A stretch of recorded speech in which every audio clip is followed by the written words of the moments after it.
Alright, so it looks like everybody can hear me. But hey,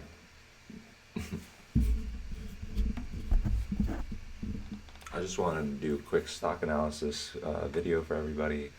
Um, Looks like the world is just changing in a lot of different ways, and we got to keep on top of it, at least with our investing standpoint.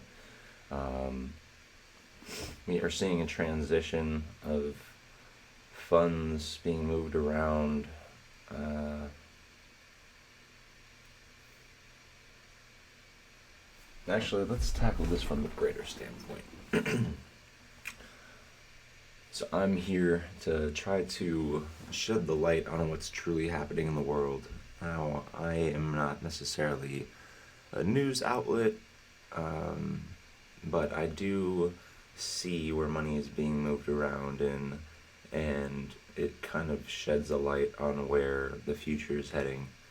A lot of different regulations, a lot of different funds being raised for different things, a lot of bills being passed, government shutdown that we're currently under, a lot of things happening that often lead to great changes that we are going to see relatively shortly. In these next 3 years under the Trump administration, we have a lot of stuff that they want to have done. And they are foreseeing that plan being carried out one step at a time. And yeah, let's dive deeper into it.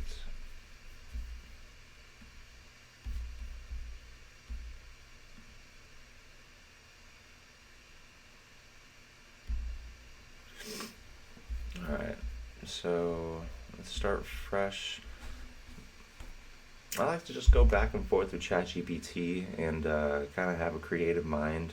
I feel like if you have and ask the right questions, you can really dive deeper into some of the things that really make up, I don't know, the world right now, I guess. If you don't ask the right questions, this thing will sometimes lie. If you don't catch it on its lies, it will continue to keep going. So sometimes you just have to call it out how it actually is, because this thing is not perfected, but you know, it's an amazing tool that we all can freely use. So yeah, I was looking deeper into some of the surveillance, so let's move on from that. Let's start from the beginning. Alright, so where should we begin?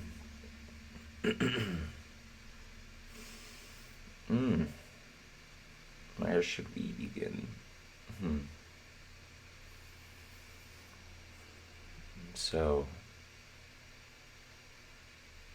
let me just tackle some questions that I have, you know. So, one of my questions that I've been asking is, you know, just why is this happening? What is the true reason? You know, immigration's a big play in a lot of people's administration. In Obama, Joe Biden was a lot more lenient. Now we got Trump. But obviously, Obama kicked out more immigrants than Trump did. However, it is a stronger push from this Republican side to have it be persuaded and pushed into the media to show us, to make us feel some sort of way. Now, why? Now, let's just tackle why would it be beneficial to keep a country such as the United States divided two political parties for the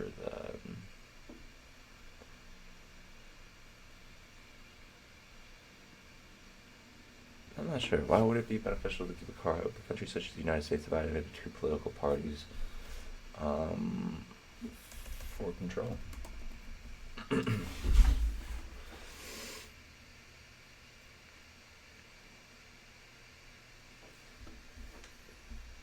this right here.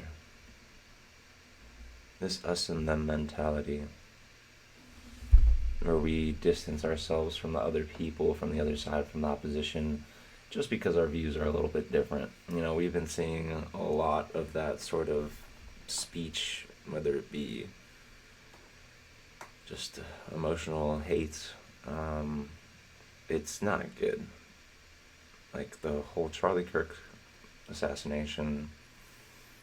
Now, if you guys haven't seen the significance behind his death for the Republican Party to now start to push more of these ideologies that he necessarily wasn't even saying. It's now what they were saying because he was a registered Republican and cited as such. Now they're using his name to go ahead and push their agenda even more because his death. And necessarily, we don't know if the death was caused how they said it was, you know. There were a lot of things that he did start to dive into before his death over in Utah.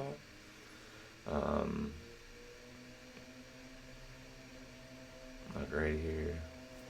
There are only two viable parties. Corporations and wealthy donors can focus their lobbying efforts efficiently. Influence is concentrated through PACs, super PACs. What's what is it?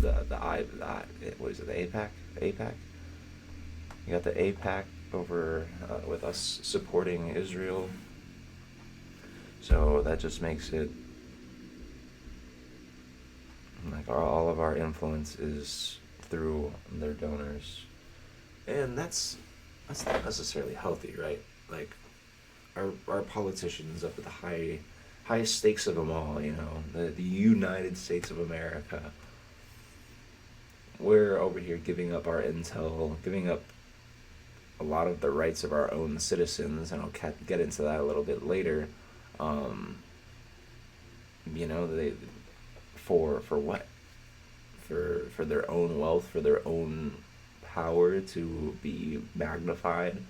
And if they're not seeing it directly, they're not seeing, like, if Trump himself isn't seeing some sort of direct correlation and benefit from siding with Israel or siding with, you know, any other necessary country that we've...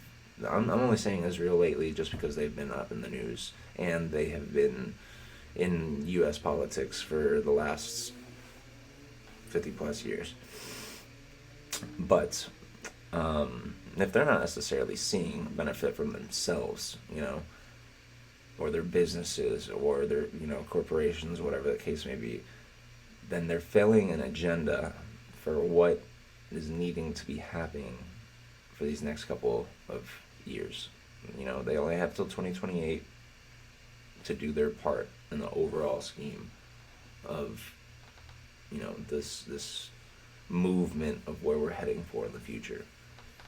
There are very powerful people in this world that you'll never hear about that definitely run the show behind the stage of things.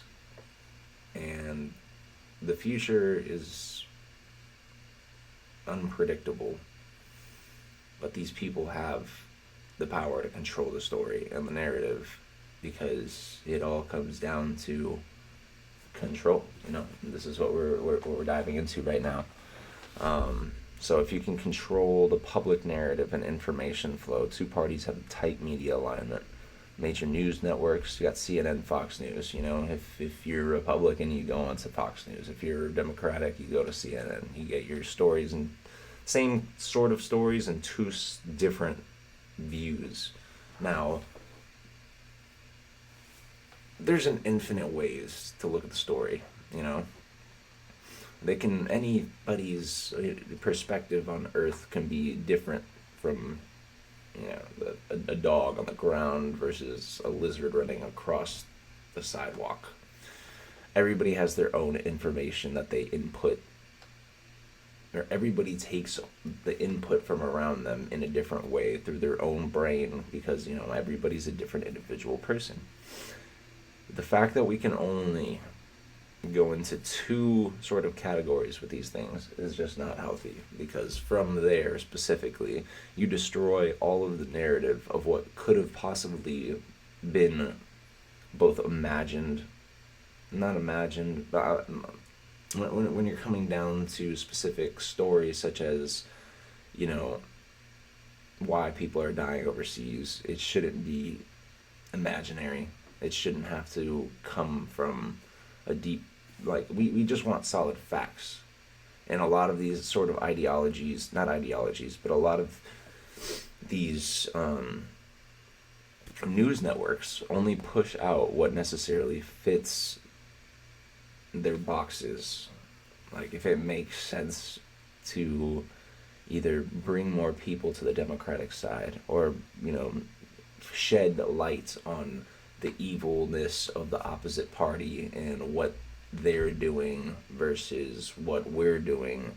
And so it sort of gives like a good and evil side to whatever side you're on, because you're always just going to look at the opposite side as evil. And both of them are evil in their own sort of ways. Now, people are saying, like recently somebody told me that the Democrats are the lesser of the two evils. Now, on paper or on, you know, the media, sure, it could be that way. But maybe both of the sides are evil. Like, it's a bit good cop, bad cop sort of situation. Each go into an interrogation room wanting the same outcome, to get information from whoever's being interrogated. Now that's the goal. That right there is the goal right there. But yet two people come about it in two different ways to extract information, both in a positive sense, meaning, you know, being nice, or in a negative sense where somebody just has to be the a-hole. And I honestly think that Trump just has to be the a-hole. Like, we're just doing stuff for, like, in his regime or his term, he's very outgoing in a lot of his things, and everybody says he's very efficient, very effective, and I can't disagree. This man's, you know, doing a whole bunch of stuff every single day. You cannot keep, like, if you keep your eye off the news, it'll find a way to get to you, because this man's in it every single day. But he does not fear looking bad. Like, the amount of evil that he's doing right now, that is being portrayed to the whole country, around the globe, everywhere, and now we're siding with a state right now that's doing very bad things. They are, like, we are sided with Israel right now, and we're one of the 10 countries around the world that can't see Palestine as an actual state. We sided with Israel rather than the rest of the world. Now, why is that? You know, that's very scary. Because personally, I would rather have the allies of, you know, the people who helped us through World War I, who helped us through World War II. I mean, we helped them, but, you know, like, we do not want to make enemies or just break strong ties with other nations because of the alliances that we have over in places such as Israel. And we'll get into that a little bit more later.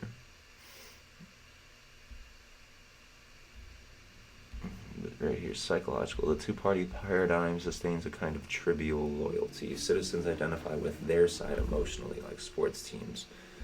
This identity attachment overrides independent reasoning and policy analysis. It channels frustration horizontally against other people, which we're over here getting mad at other people for posting stuff about Charlie Kirk, or not posting stuff, or saying stuff against that death. Like, personally, I kept my mouth shut because I knew where they were trying to go ahead and try to divide people, because that's how it always is. Oh, like, the fact that it was pushed so heavily on social media, the fact that you can go see a grown man's funeral for a low, measly price of whatever the ticket price was. I did not bother to search it up, no offense. Much love for you, Charlie Kirk, and your family, but there's some deeper things in the works.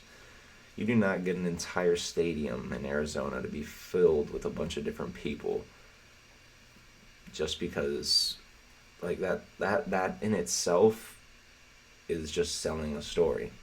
Okay, we didn't get a lot of information on who, what, when. I mean, we saw it in the news. We are chose to believe that this guy, Mr. Robinson, is the killer, and that's just something that everybody has just said okay to. And there might be video evidence, but what is the deeper agenda? Was it just hate because of, he was dating a transsexual at the time, and obviously Charlie Kirk was not too fond of that, or was it something more?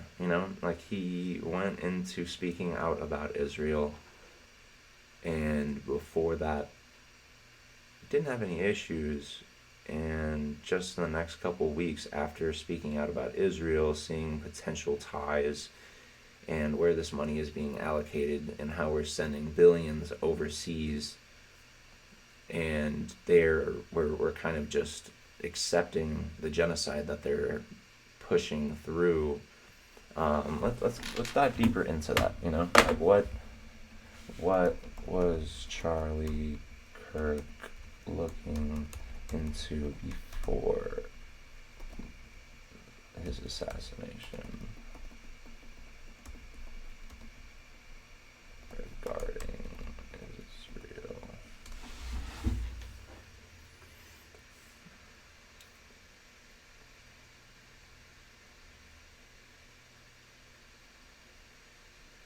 Oh, that's hilarious. Well, alright.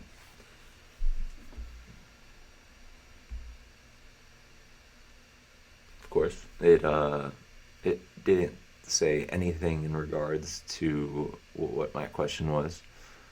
I asked about Israel. They're just saying it's completely speculative. Now, the other day, Benjamin Netanyahu spoke at the UN here in New York. And this man is he's just so damn evil. You could just see it in his eyes. The fact that he's struggling so hard to persuade an entire population, and the people that see past this, he calls the woke right. Comparing wokeness in America, wokeness, right? So wokeness. Now, I wasn't the biggest fan of wokeness, I'm not gonna lie. Wokeness, kind of in my Generation Z, like, I'm a Gen Z, what it means to me growing up in that sort of era, was us seeing ourselves more so as universal entities with the spirit, transcending past the physical, more so into our consciousness, like us being perceived more so for the spirit within us, and trying to spread that sort of connection of love rather than seeing the differences on the outside. Now, examples of this. Now, we had like the acceptance of homosexuality and gay marriage, trans becoming more mainstream, LGBTQ in all of this becoming more mainstream, woke, seeing DEI as a more importance just because of, diversification is needed to make this world a better place, because now we have the perspectives of more people rather than just one set group that could, with its privilege, be put into the positions that they currently are. But wokeness has its good and it has its bad. Now, necessarily, I don't see eye to eye with a lot of some of the stuff that that we kind of did previously. Backtracked a lot of what we were saying. Not what we were saying. It backtracked a lot of what rights we've come to establish, such as the First Amendment. They're trying to get rid, or at least control, the Second Amendment more. And in terms of gun violence, like, this is, like another example as to why it needs to be a little bit more regulated. But in terms of the First Amendment, we have backtracked a lot. So what's crazy to me and a lot of other people, including Elon Musk, is that we're pushing so much information that confuses people, such as, like, there should not be a kid that's 4 years old learning about sexuality. Is it important? Yeah. When you're starting to, develop those sort of hormones to get you pushed into a certain direction, and that doesn't come until puberty. Like, you're not necessarily thrown into that world because you're not sexually mature enough to understand what you like or what situations you're put in. Now, we've all probably have seen or have known what sex was before, puberty fully did its course. We're just curious. It's in the news. It's in the media all the time, It's in Netflix. It's on Netflix. It's on TV shows, movies. So we're exposed to this all the time. Now, if you're throwing a new narrative, such as transitioning with the LGBTQ community, in young minds from the ages of 4 to 8 in smaller TV shows, yes, it shows some sort of compliance, not compliance, but it'll show some sort of, in the future, it'll show tolerance of these age groups when they eventually grow older, this Gen Alpha. It'll show their tolerance over time to stuff like this. But the only thing, I have no issues with any of the people from the LGBTQ community. My only, do what you please. It's your life. I am not gonna say what you do or do not want to do with your life. Like, that's a big thing, It's a big thing in, wokeness, you have your own consciousness. You have been given the right by whatever creator we have, but your parents, to be alive here and have your own sort of ideologies. If it differs from mine, cool. But it should not be imposed into my mainstream media or my kids' media to be persuaded of confusion of the other side. And that's what I necessarily think they're doing. Now, why? Now, you guys could think that people are all fun, and everything is just rainbows and daisies, and everything's just really for the good of all mankind, that these people certainly have built up in their head. But that's not the case. Like, why are they feeding us this sort of stuff? Like, why are they making us all of a sudden become prone to sexuality? Like, why is that all of a sudden becoming some sort of mental jargon that is so discombobulated in my head that it just confuses me? Like, sometimes you can't even speak up against what you necessarily believe without being judged, and that was the bad part of wokeness. Now, with the Trump administration, you could say practically anything, and people, they'll judge you, but it'll still be monitored, or it'll still be, highlighted everywhere. Such as you saw with some of the speech that Charlie Kirk was saying. Now, he wasn't right, he wasn't wrong, but it was out there being displayed. Now, his stuff was still being displayed when wokeness was around, and it would invoke so much anger in the opposing side, and like that's what it was supposed to do.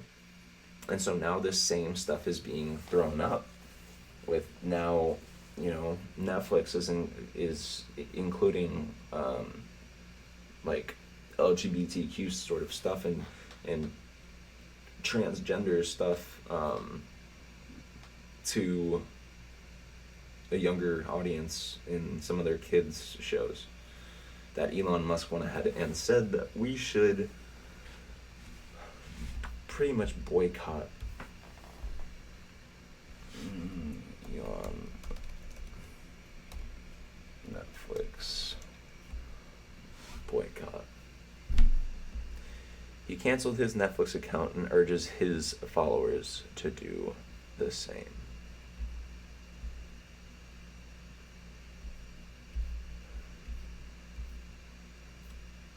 Now, what are the shows? Like, what are some of the shows?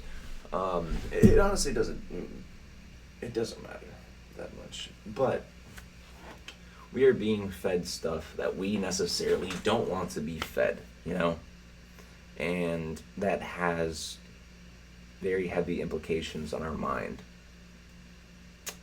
And going back to what Benjamin Netanyahu said, he compared wokeness to the Third Reich, the Nazis, and their annihilation of the Jews.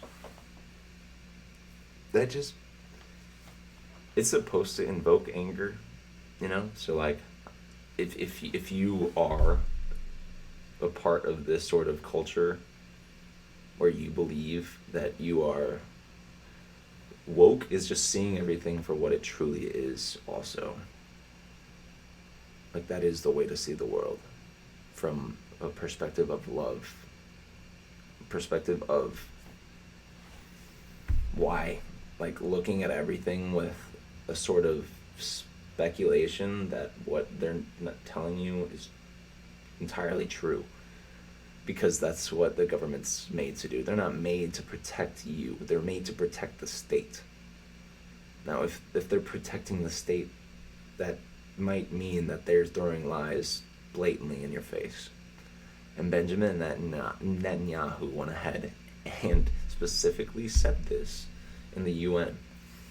Now, what did he say? He spoke on the need for the control of the media, and that they are going to hit harder with influencers. So, get that. The Israeli government is partnering. He said the most important acquisition of this lifetime, don't quote me specifically word for word, but he said this. He said the most important thing right now is the acquisition of TikTok. These people are war Mongols, TikTok, social media, Instagram, Snapchat, Twitter. They are being used as weapons, and we know this, you know? We've been knowing this. We talk about it. Does it stop me from picking up my phone and going back on the freaking app itself? No. So, like, us necessarily as a people know bad things are going on, know that we're being lied to, know that we're being brainwashed, and we continue to pick up the phone and let it happen. And we're conditioned to do this. How did they condition us? Now we can go into a great big rabbit hole, and people will call it a rabbit hole, just to kind of give it a little bit of credibility. But all this is put right in front of our eyes. And if you want to choose to ignore it, that's cool. Like, sink with the ship. But, like, I'm trying to keep my spirit, like, alive. And I think they're going to try to take that away from us very soon. So, what were we touching on? Israel.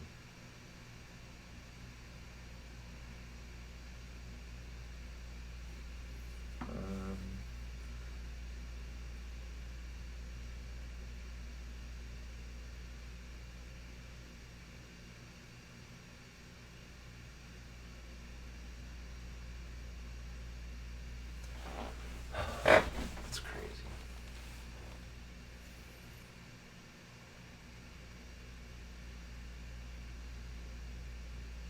What am I trying to think of?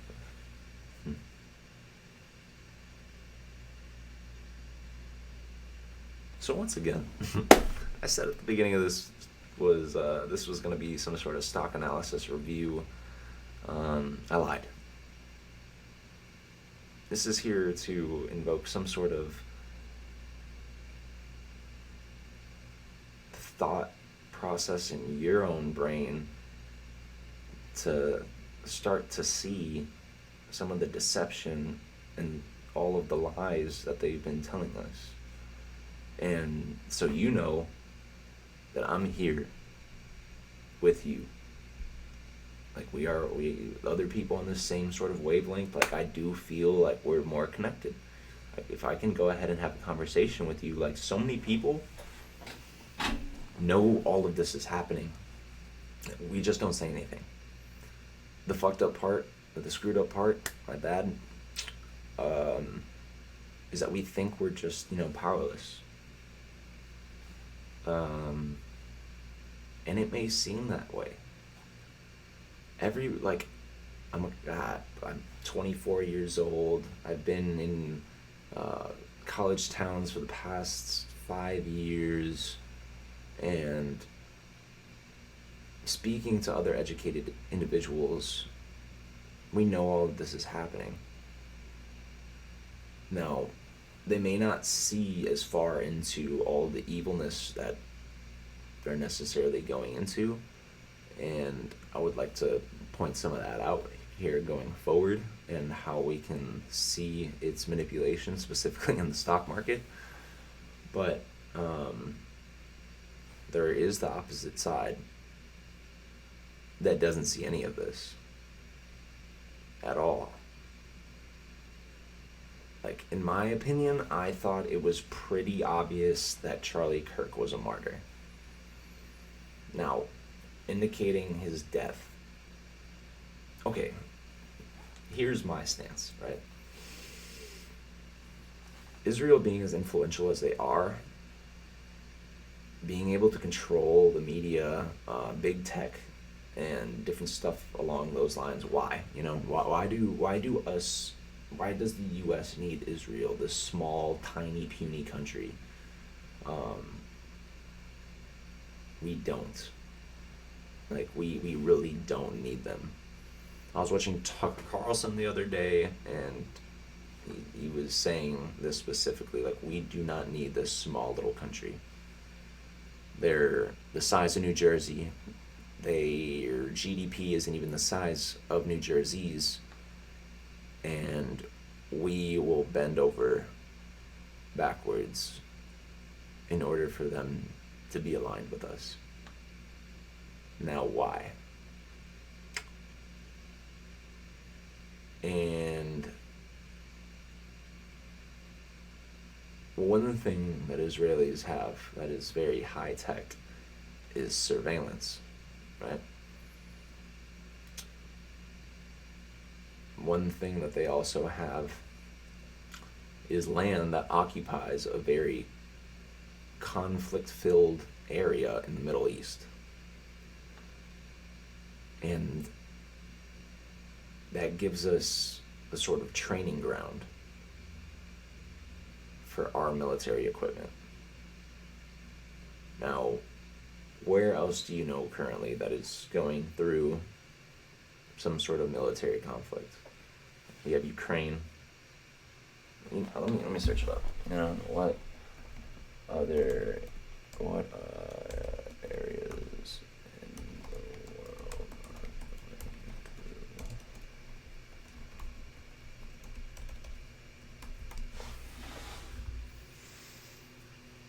through? Hope everybody's day is going well, by the way. Just woke up not too long ago. Let's get it. Alright, we have the Congo.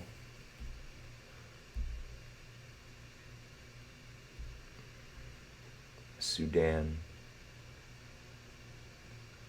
Yemen. Myanmar.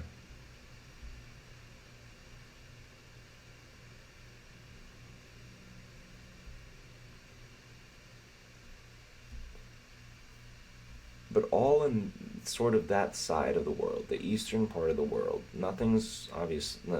There haven't been too many things that have happened over here, but we got Iran, Israel. The fact that Israel takes 1, 2, 3 of these is pretty significant. And then we have Ukraine, Russia, where we're sending over stuff. Sending over money, sending over weapons. Not as much now, but, So when let me get back. Let me come back. Alright. Gotta clean my hair a little bit because it was looking a little rough. I literally just rolled out of bed and started talking about Israel. Love it.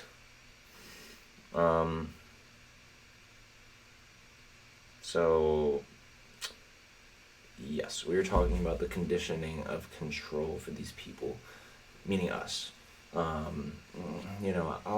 will be conscious enough to be like, what am I doing? Scrolling? Like, again? Like, dude, my gosh, like, you put my phone down, close out of the app, put it down. Minute goes by, open it up, face scan, whoop, right back on Instagram. Bah! Bah! Every single time. Like, inner self-control for at least my generation, it's... If you were to compare it to people probably 100 years ago, oh my god.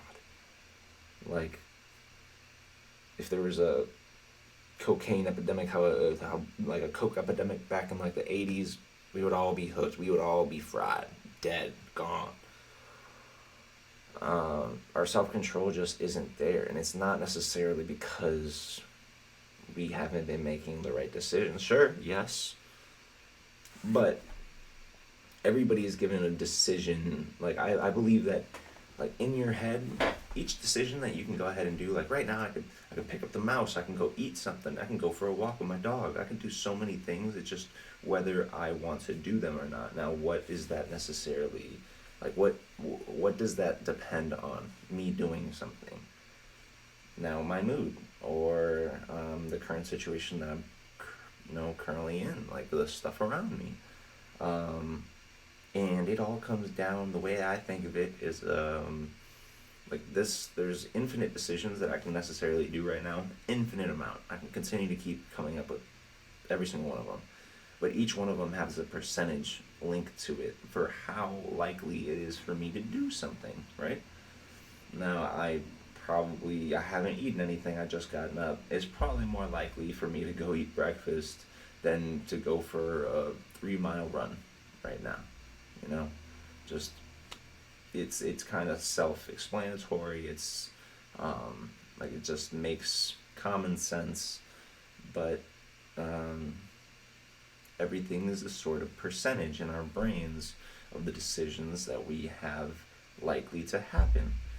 Now, what I'm saying that big tech and the government is necessarily doing, they are minimizing those percentages within our brain. Now, if you have minimizing the percentages of all things that you would necessarily want to do. Let me rephrase that you would necessarily want to do. They're increasing their agenda decision of what they want you to do. And it's not like it's so much deeper and spiritually, like, we're at a war on the spirit realm every day. Now, what I truly believe living here, traveling, I haven't traveled to, say a bunch of other countries. I've traveled to South America, Mexico, traveled across the U.S., and there's such a simplicity in other places that is just so beautiful, and it reflects in their happiness. And that's you ask people, like, why are we here? To be happy. Like, why are we living? Like, what is our purpose? To be happy, to spread love, to do this, to do that. Now, if they're taking our rights to be happy away from us, like, yes, you have free will. Everybody does. But if they're minimizing all those stuff that will make you, like, that will invoke happiness within you, then you're going to be left in a comfortably numb state where the next shot of dopamine is just gonna, keep you connected to this loop that they have you in.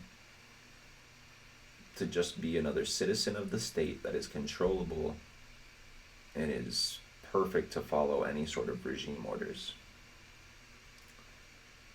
How do they do that now? When they do that with so many different things. Pornography, right? Like, how do these people in the porn industry get paid if, like, it's free? Like, other than, like, OnlyFans and stuff like that, how do these people get paid?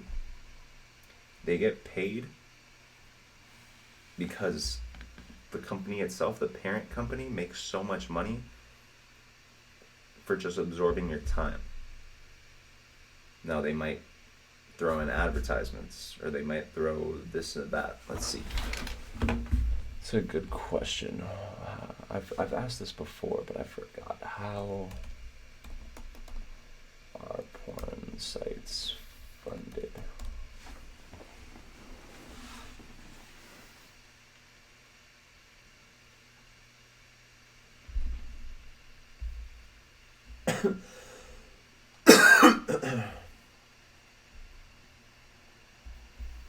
See, advertising, subscriptions.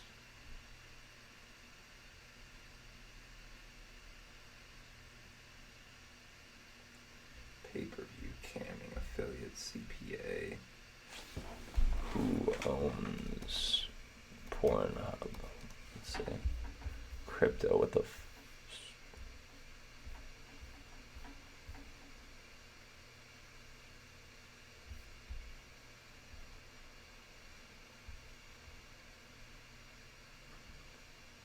formerly MindGeek. It was acquired by Ethical Capital Partners, a Canadian partner. Solomon Friedman. An ordained rabbi in criminal defense attorney became the face of the acquisition. Now, they're not, this is, no, this is going to get into controversy, like a controversial topic. Right here. An ordained rabbi. Right?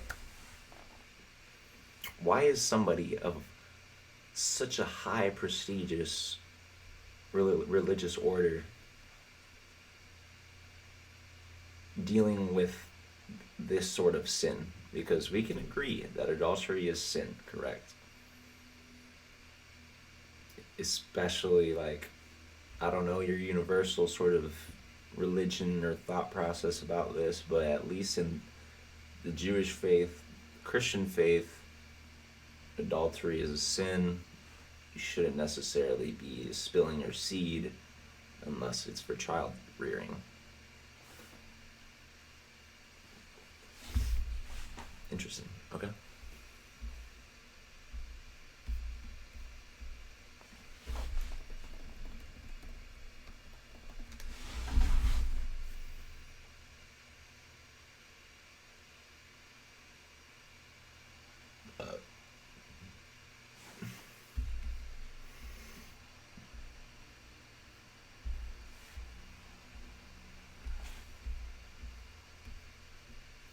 But you could look at this. There's a podcast with I think it was, I forgot what Theo Von's podcast is. Or like My Last Weekend. He goes into this a little bit more, into how they're honestly paid to control people.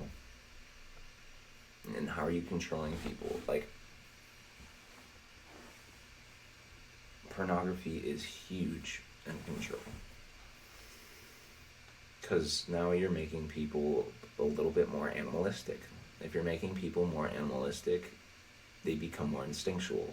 If you become more instinctual, you take away that free will mind and just work on the or not the platform, but like on the basis level of human nature. If we're working on that sort of human nature type level, we are,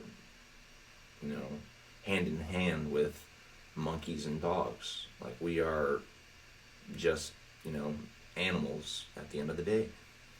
You just become another brick in their wall. I'm sorry, I like Pink Floyd.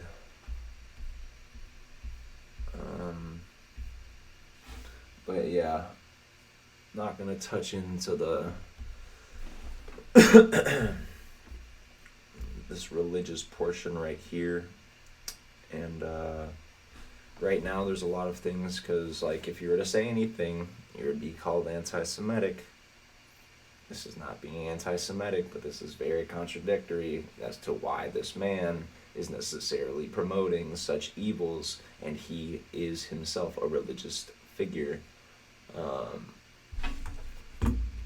So yeah, that is very interesting.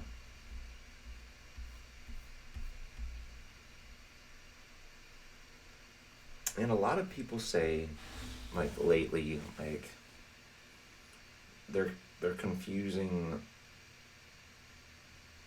the religious sort of Jew with the religious state of Israel. And I think, it's all about money. It's not necessarily whether these people are Jewish or not. That's when we start to get more into racism and the anti-Semitic. So, like, let's not take it that far. Because Jews have very, they have a very respectable way of life. They don't bother me. A lot of them are usually successful and, are surrounded with money.